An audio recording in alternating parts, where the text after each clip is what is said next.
sini.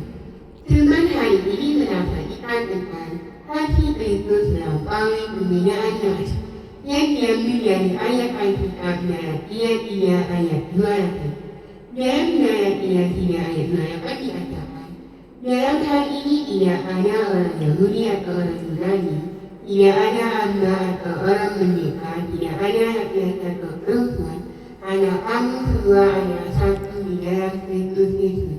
Saudara-saudari yang dikasihi oleh Tuhan, di dunia ini kita hidup dalam keberagaman ras, suku, dan budaya.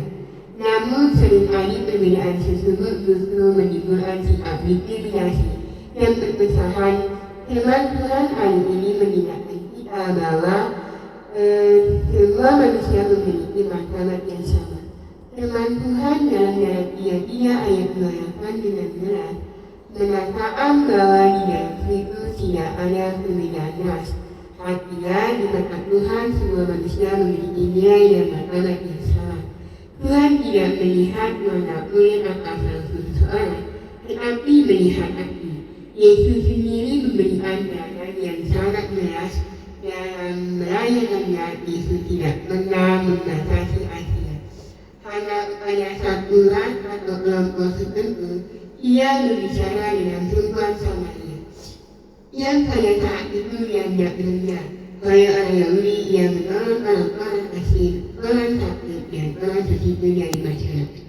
Semua itu dilakukan Yesus untuk menunjukkan bahwa kasih Allah berlaku bagi semua orang. Alkitab juga mengajarkan bahwa semua manusia diciptakan menurut gambar dan serupa dengan Allah. Karena itu, setiap benturan baik ada diskriminasi bertentangan dengan kehendak Tuhan. Ketika kita merendahkan orang lain, Allah rasnya. Sesungguhnya kita sedang merendahkan ciptaan Tuhan sendiri. Contohnya, kita sebagai pelajar di sekolah bisa sering bertemu dengan teman-teman yang berbeda sekular atau rasa merata.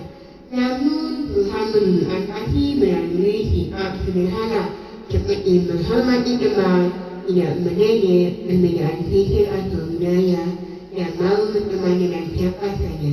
Dengan cara inilah kasih Kristus dapat nyata dalam kehidupan kita.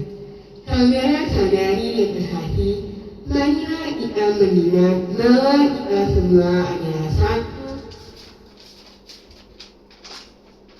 di dalam Kristus. Perbedaan ras bukanlah alasan untuk saling membenci, melainkan kesempatan untuk saling belajar dan saling mengasihi. Ayat ini berbunyi, dalam Kristus tidak ada orang Yahudi atau Yunani, tidak ada hamba atau orang merdeka, tidak ada laki-laki atau perempuan, karena kamu semua adalah satu di dalam Kristus Yesus. Makna utama ayat ini menjelaskan bahwa kasih Kristus melampaui semua perbedaan manusia. Pada zaman itu masyarakat sangat otak-otak berdasarkan ras, status sosial, dan jenis kelamin. Orang Yahudi merasa lebih tinggi dari bangsa lain, orang merdeka lebih dihormati daripada hamba, dan laki-laki dianggap lebih penting daripada perempuan. Namun melalui ayat ini, Rasul Paulus ini menasihkan bahwa semua orang sama di hadapan Tuhan. Tidak ada orang tua yang lebih tinggi atau lebih rendah. Semua manusia berharga dan diasihi Tuhan. Kasih Kristus menyatukan semua orang perbedaan ras, budaya, status ekonomi atau jenis kelamin. Tidak boleh menjadi alasan untuk membeda-bedakan atau mendiskriminasi.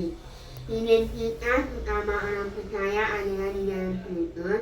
Yang terpenting bukanlah kebenaran seseorang, tetapi hubungannya dengan Kristus. Hubungannya dengan kasih melampaui perbedaan ras. Ayat ini mengajarkan bahwa kasih Tuhan tidak memandang warna kulit, suku, atau bangsa. Orang percaya dipanggil untuk mengasihi semua orang tanpa diskriminasi. Gereja dan masyarakat harusnya menjadi tempat persatuan, bukan perpecahan.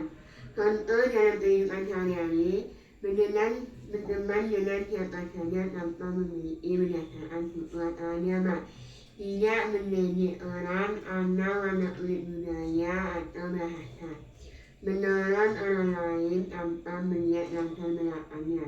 Kesimpulannya dalam ayat 3 ayat 28 menandakan bahwa arti yang terus menampilkan tampilan anak